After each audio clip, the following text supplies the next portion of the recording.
कुछ कमेंट्स आए हैं भाई बहनों के, दास देख लेता है।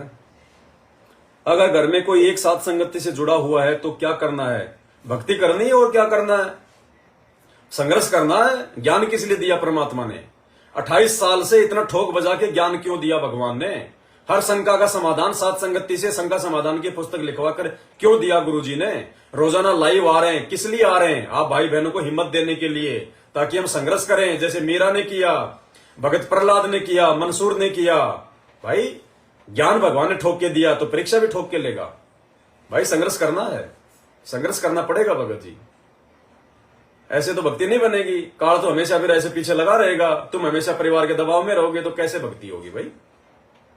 अगर कोई ऐसी माता बहन है जो अकेली उपदेशी है, बाकी परिवार वाले उस पर हावी हैं, तो पहली बात तो मालिक ने दो रास्ते बताए, एक ज्ञान और एक अज्ञान। अगर ज्ञान है तो फिर मीरा की तरह हो जाओ, भक्ति करूंगी, आरती करूंगी। क्या करेंगे वो? दो थप्पड़ मार लेंगे जो मीरा ने खाए, जो भगत प्रहलाद ने खाए, 650 साल पहले भगवान ने खाए, आज भगवान खा रहा है भक्ति के लिए। दो थप्पड़ मारेंगे, हाथ पकड़ के घर से बाहर कर देंगे, फिर क्या करेगा? परमात्मा का काम है क्या? वो बच्चा थोड़ी है, वो सब देख रहा है ना। संघर्ष हो किस बात के लिए रहा है? नए कपड़ों के लिए या फिर भक्ति के लिए? तो परमात्मा वो व्यवस्था कर देगा। यदि आपका हाथ पकड़ के घर से बाहर भी कर दिया ना, तो जैसे परमात्मा ने वृंदावन में मीरा की व्यवस्था की। लेकिन ऐसे नहीं कि छोटी छोटी बात पे लेके उठा के थैला निकल लिया घर से, नहीं। जब तक घर वाले खुद आपका सामान उठा के आपका हाथ पकड़ के घर से बाहर ना कर दें, तब तक आपने संघर्ष करना है। और जिस दिन ऐसा हो जाए उस दिन पीछे मुड़ के मत देखना।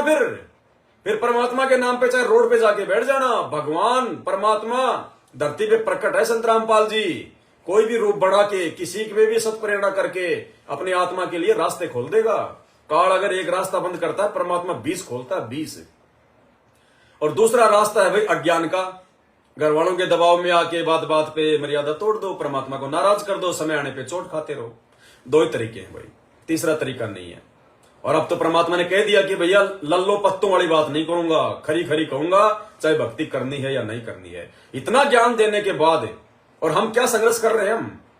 अरे हम तो अपने परिवार से संघर्ष नहीं कर पा रहे, भगवान तो पूरी दुनिया से पंगा लेके बैठा है। 10 साल से आप और हमारे लिए जेल में बैठा है, उन्हें थोड़ी सतलोक जाना है। उनका तो एक पैर सतलोक में, एक यहां रहता है हमेशा। आप और हमारे लिए इतना संघर्ष कर रहे हैं और हम अपने आत्म कल्याण के लिए संघर्ष नहीं कर रहे, वो भी अपने परिवार में। भाई कमजोरी है। ज्ञान आधार से अपने आप को दृढ़ बनाओ, परमात्मा से प्रार्थना करो। जब वो काल प्रेरित लोग तुम्हारे आगे नहीं झुक रहे, तो तुम्हारे सिर पे तो सतगुरु का हाथ है, काल के बाप का हाथ है। फिर तुम क्यों डर जाते हो छोटी छोटी बातों को लेके? लड़ना नहीं, झगड़ना नहीं, गाली नहीं निकालना, मालिक की हद में रहना है, मालिक की मर्यादा में रहना है। फिर वो जो करे वो करे, वो भगवान देख रहा। फिर समय आने पर सीधा लिटा देगा परमात्मा उनको। अरे रावण जैसों को सीधा कर दिया भगवान ने। मर्द गर्द में मिल गए रावण से रणधीर, कंस केस चानूर से हिरणाकुश बलबीर। और तेरी क्या बुनियाद है, तू जीव जन्म धर लेत। तो ये तुम्हारे पति, तुम्हारे ससुर, तुम्हारे माँ बाप, तुम्हारे भाई बंधु, ये तो 2 कोटि के जीव है। कौन से गेद की मूली है उस परमात्मा के आगे? जब बड़े बड़े 30 मार्खाओं को परमात्मा ने सरेंडर कर दिया। लेकिन वो करेगा कब? जब हम दृढ़ रहेंगे, जब हम संघर्ष करने की ठान लेंगे, तब परमात्मा कहते हैं जैतू चाले 1 कदम, मैं चालू कदम 60, और जैतू हो जा काठ का, मैं हो जाऊं लोहे की लाठ। इतनी हिम्मत हमने भी करनी पड़ेगी, नहीं तो भाई कोई बात नहीं बनेगी। चाहे करते रहो भक्ति, फिर मर्यादा तोड़ के उसका कोई लाभ नहीं।